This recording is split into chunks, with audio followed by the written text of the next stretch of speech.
Constructing your life is about much more than just building a bank account. Each week, join real estate entrepreneur and mindset coach Austin Linney as he interviews guests who are constructing their dream lives and impacting the world around them on a daily basis. If you're an entrepreneur or wanting to start a business, or you just want to hear motivating stories of how others have overcome the odds, you are in the right place. And now for your host, Austin Linney. Guys, welcome back to the Brain Dump. We've got my co-host, as always, Mr. Anthony in the house. How you doing, my brother? I'm doing fantastic. How you doing? Doing good. Man, we are going to talk about, I don't know if there's a hotter topic in the entrepreneur social media space, because guys, we have to whisper, because if we talk about it too much, the hustle porn stars might be mad at us. And we're going to talk about this thing called rest of recovery. Those hustle porn stars are going to come and get us, and they're going to beat us with all their hustle. And we're just going to be resting, and we're going to be undefended. Like, how do we defend ourselves when we're over here just in a state of recovery? They're going to get us on a Sunday too, when we're trying to enjoy a moment outside. That's a day of rest. My God. Okay, so let's lay the foundation here. People at home are probably like, what are these guys talking about? So first and foremost, let's talk about hustle porn. What is that? Because for some people, maybe it's the first time you're ever hearing that term. Hustle porn is just like, and I'm guilty of going down this rabbit hole myself, of wanting to feel motivated, feeling motivated or inspired. It feels really good. It releases dopamine. And so guys like Gary Vee or Tony Robbins, or like all these motivational quotes that you see online, or motivational videos with all like the really epic music in the background, or just even on a really subtle level, people talking on like LinkedIn or Facebook about how they woke up at 4 a.m. and they're going to go and lift an elephant and then meditate for 3 hours. And it's like, and then they're going to go work for the next 28 hours straight. And so it's just like this culture of more, rise and grind, baby. Like, go get it. If you're not bleeding from the eyeballs, and do you really want it badly enough? Like, you're not trying hard, and somebody is going to outwork you. And listen, I'm just as guilty as the next guy of this. Like, I like working hard. I like putting myself into the process, but it's not sustainable. It's not healthy. And it's not a realistic expectation to set for yourself or for others. Not only is it not, you know what's funny? This is so appropriate. So we've got a recovery group where we teach people who are recovering addicts, who are in the real estate space, entrepreneurship space, tactics. We meet every week. There's this dude, man, working out every day, crushing it, getting up at 4 a.m., working till 9 o'clock at night. I mean, he is like, dude, for like a month straight, he texts me this thing. He DM me this thing. Hey, I got one question for you. Number one question I have for you. How do I keep this up? And my response was simple. You don't. And he goes, what do you mean you don't? I said, you don't. It doesn't work that way. But what I have conditioned myself to understand is that life is in seasons. And I know when I need that month, and I might slide off the pedal just a bit. And then I know when I'm feeling that momentum, or I might feel that hot. And I think you have to understand that's why I front load my schedule in the week, and Friday is just a wild card day. That's why we're recording today, because I didn't have anything else going on, and I've got meetings in the afternoon. And for me, that works. And I think what we're really harping on, right? And we'll get into the deeper levels of this, but I think what we're harping on the most way is don't live your life based off of what somebody else is telling you should be doing. Find the schedule or the workability, that works for you, because here's the issue. There's a million books out there, Miracle Morning. Well, guess what? There's a lot of people that like to work at night. Like, so should they not do that? No, you have to. This is all about tweaking and finding and mind hacking yourself to realize what you need, and then diving deeper into the things that give you energy. Absolutely. I think it's a really common thread in entrepreneur land or athletics or wherever you're coming from, this idea of like waking up really early. If you go and Google like behaviors of top CEOs and billionaires, it's always like they wake up at 3 a.m. and they are just going. And listen, I'm not a morning guy. I've trained myself and conditioned myself over the years to wake up fairly early now, but it's not my natural state. It's not what I enjoy doing. It is not for everybody. Like, if you're listening to this and you're like, oh, should I be waking up early? Maybe not. The real benefit of like waking up and starting your day and doing, having this period of time uninterrupted is just that. It's uninterrupted time. It's not about there's magic at 5 a.m. Like you need to be waking up because of whatever reason. It's just that there tends to be uninterrupted time to be able to focus and work. So understand, like, as Austin's pointing out, it's different for everybody. Your cycle, you have to understand that. And that's, I think, what we're going to try and help unpack a little bit here today is like what levers to be looking for, what you can pull to help maximize your rest. I think step one, though, Austin, the most important step is giving yourself permission to rest. I'm guilty of this. I feel a deep unease and guilt and just discontent. I feel uneasy when I'm not working. When I go on vacation, I have a really hard time just relaxing and being present because I'm constantly thinking about all the things I could be doing, all the things I could be working on. Do you ever find yourself going down that lane? Just did it. Yeah. Just did it. Just went to Costa Rica. Maybe a little too long for me. I think I'm a 4-day, 3-night, or like a month guy. There's no in between. And when I go for a month or 2 weeks, it takes me 10 days to relax. And then on the 10th day, 11th day, I feel great. And then it's time to leave. It's typically how it works for me. But what's interesting, my girlfriend admitted that she has seen me happier since I've got back because I've been working and stuff. So the way that my mind operates, or the way that I grew up, just from what my parents taught me, is that a good day's work made a beer taste good. Like that's what that's a weird guy to say that who's in recovery. But the idea of that is everything tastes sweeter when you put in the work. So I think really the question that we're asking, because I have this same issue, the question that I pose to you, Anthony, is could you set yourself up a system where leading up to a vacation, you put on your list the list of important things to do. And if you were to finish all those things before you left, do you think that would create as a marker for you to feel more content going into that vacation? If you were to set up a 2-week schedule leading up to it, like I heard something that in a book today, it's a very interesting concept. I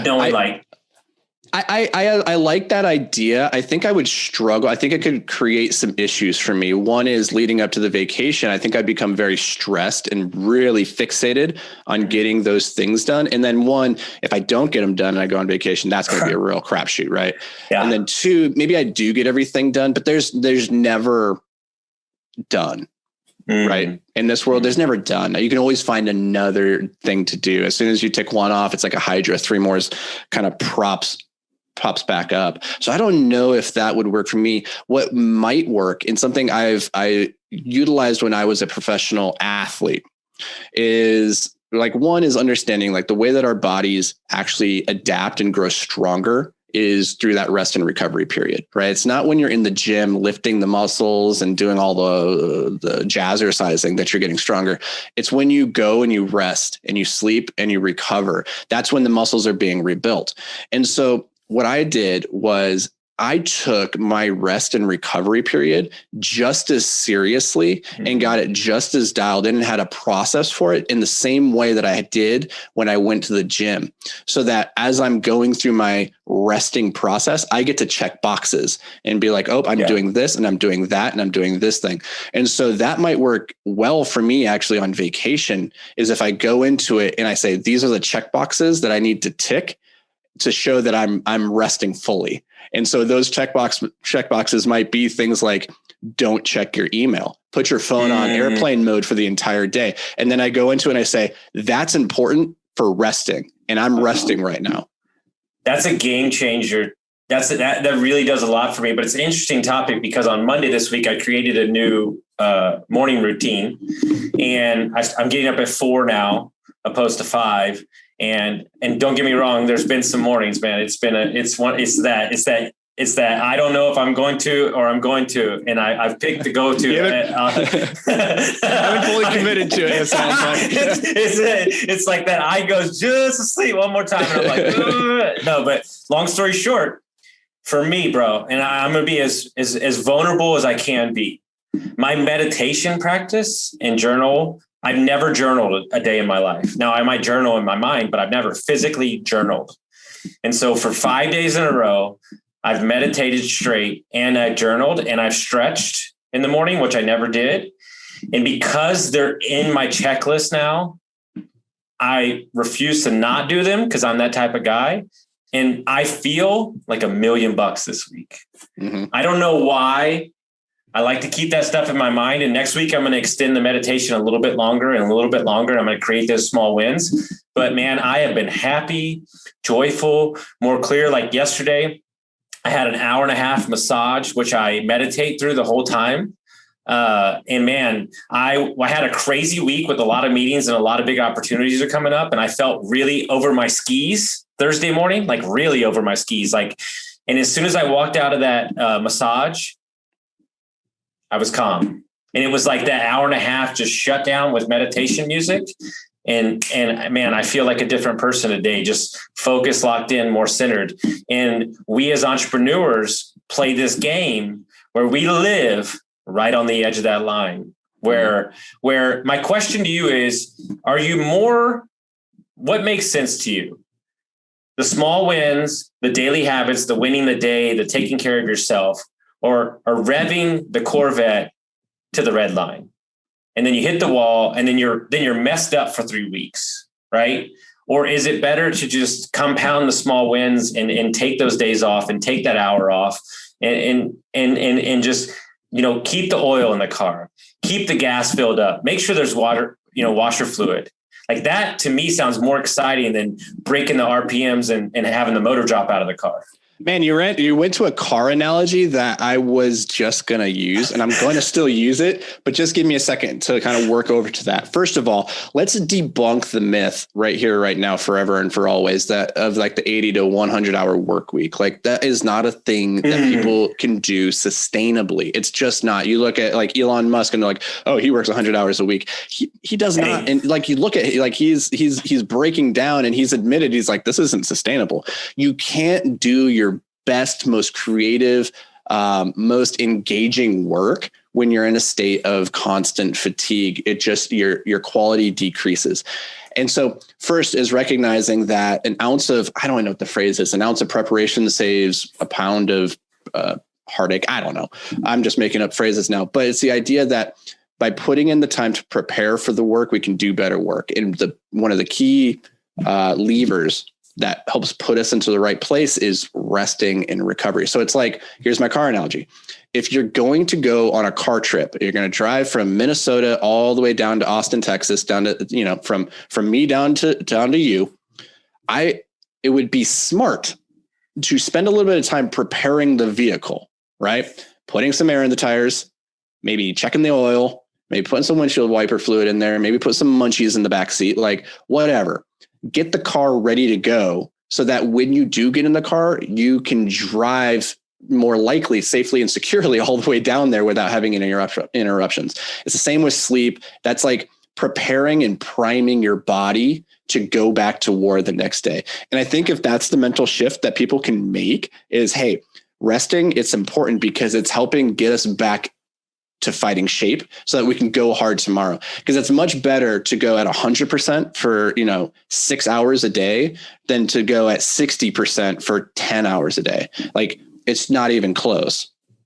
So I was just listening to Michael Hyatt this morning on Bigger Pockets, and he was talking about Elon Musk, and Elon Musk readily admits that his kids do not like him. He's been through 2 marriages. It's not sustainable. And so Michael Hyatt, during the pandemic, during COVID, they tried out 30-day work weeks with the entire staff for a month. And then it lasted 2 months. And then it lasted 6 months. And now they're only on a 30-week schedule. And they've 4X their business, their production on the 30-hour work weeks. We have to look at our day and realize how much shit we fill up with BS or distractions or whatever, like deep work, Cal Newport. Like how much time are you actually spending in winning the day, getting the things done that you need to, off leveraging what you don't need to, and understand that my question to you is as simple as this. I'm doing something right now, and I won't tell anybody what it is because I'm doing this on purpose, because it was something that Rick said during one of our interviews that has stuck with me, and I'm doing it currently, and I will not share it even though I want to. I'm doing something right now that I will not post on social media. I will not post on Facebook. I will not tell anybody I'm doing it, because I'm trying to see it for myself if I'm really doing certain things for myself. This is my big play with myself. Like, how much of what I do, how much of what I put out there in the universe is driven by social accountability, by me being a coach, by me having to be a badass, by me being an entrepreneur. And I'm trying to decipher who I am as a person and who I feel like I need to be on social media. And I think that plays in the hustle rest material. Oh, Austin can't, everybody needs a picture of Austin at 4 a.m. walking. Like, if I don't get that, then everybody's going to think I'm fucking lazy. Like, that goes on in your mind, right? Yeah. And so we have to ask ourselves, like, who are we trying to prove it to? Ourselves or other people?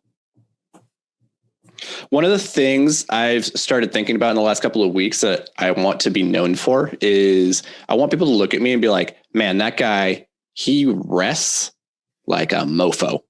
That guy, like Austin, he works hard, but Anthony, that guy rests hard, but they don't say it in a way where it's like he's lazy, because that's not what we're talking about here. We're not talking about being lazy. Yeah. We're talking about putting in the time and energy to maximize our recovery so that when we're in the game, we're untouchable.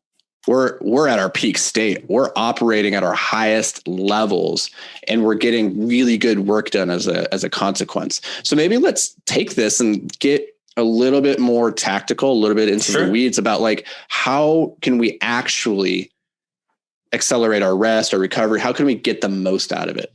I love what you said about putting it in the schedule. I think that's a game changer. The second thing is spending, as they would say, like, if I'm going to cut down a tree, I'm going to sharpen the axe for the first 3 hours. Yeah. We need to look at our schedule and realize, let's say you have a week that's very busy.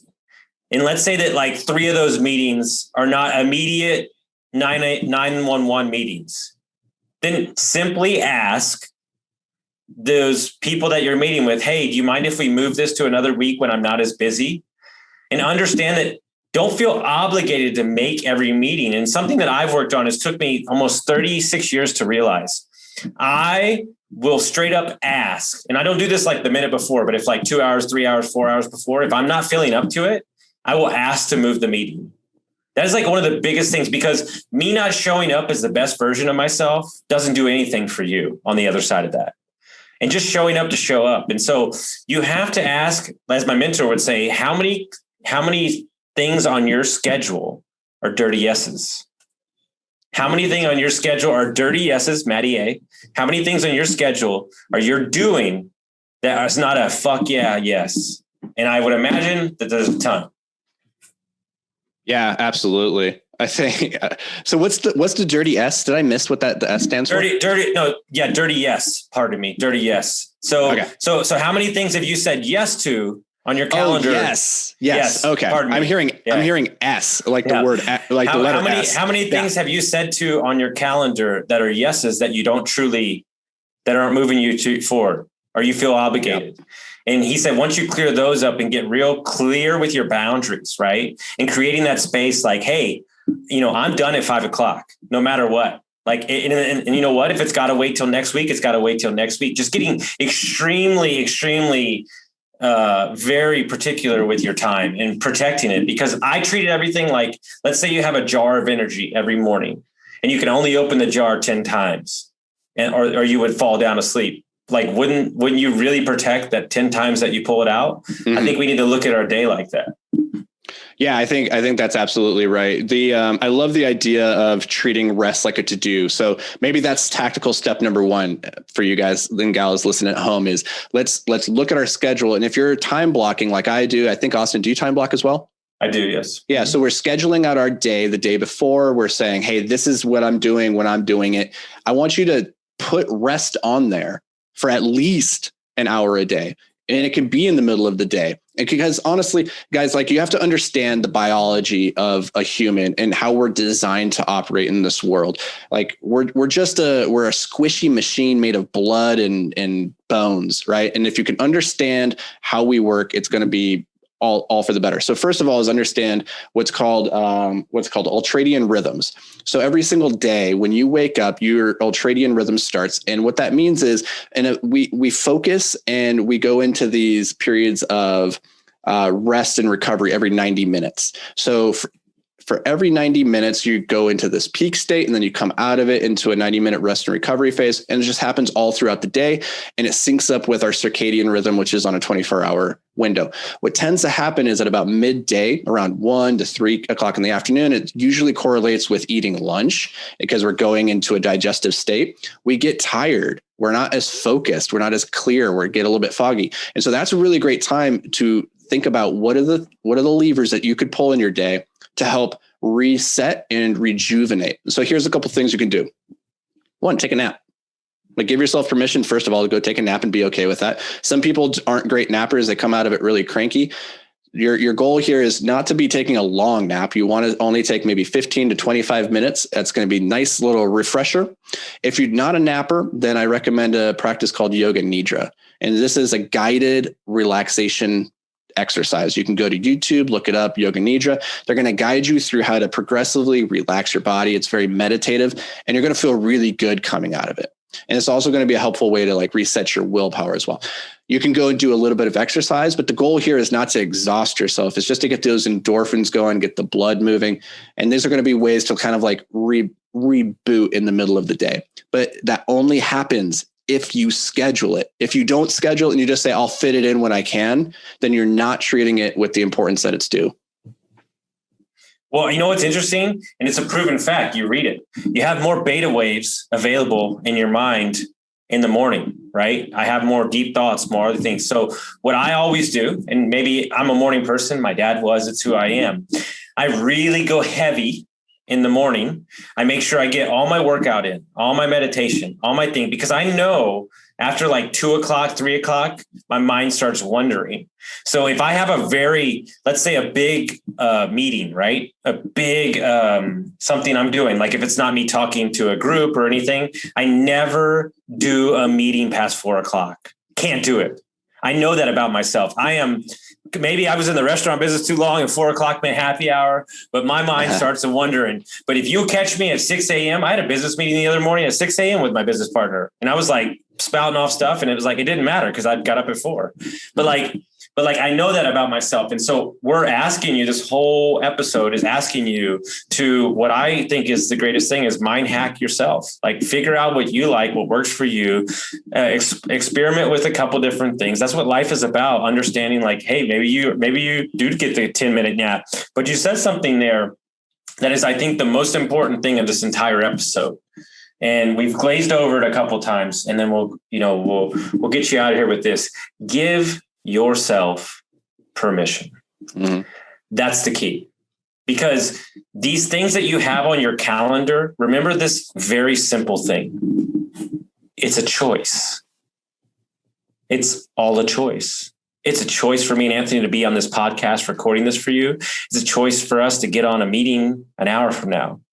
So your need and want to be so busy is probably predicated on childhood stress of you feeling like you're not good enough or you're not adequate. So dip into these feelings and understand that everything that you do, everything that you schedule, everything that you do in business is a choice for you to be out there. And so if it's your choice, then your week needs to look like you want it to look. It's as simple as that. Yep. I think that's a perfect place to leave this. I want to just leave you guys with one final car analogy. Is I want you to, and this ties back to what Angelo was talking about when we had him on the show, is that you are a Ferrari. Mm-hmm. You can't leave your engine on 24 hours a day. You can't drive it through the mud and the muck and the snow and the salt and not take care of it and expect it to perform at its peak. And so treat yourself just like you would that very expensive exotic car. Get a car wash, fill up your tanks, take care of your tires, turn off the engine every now and then, because you are the vehicle carrying you through this world. And if you're not taking care of that body of yours, it's going to deteriorate, and the quality of your life is going to as well. So hopefully this was helpful to you guys. I think there's just so much more here still to dig into that we'll probably have to do some follow-up episodes here in the future. But take this episode. Now go take a nap. See you guys.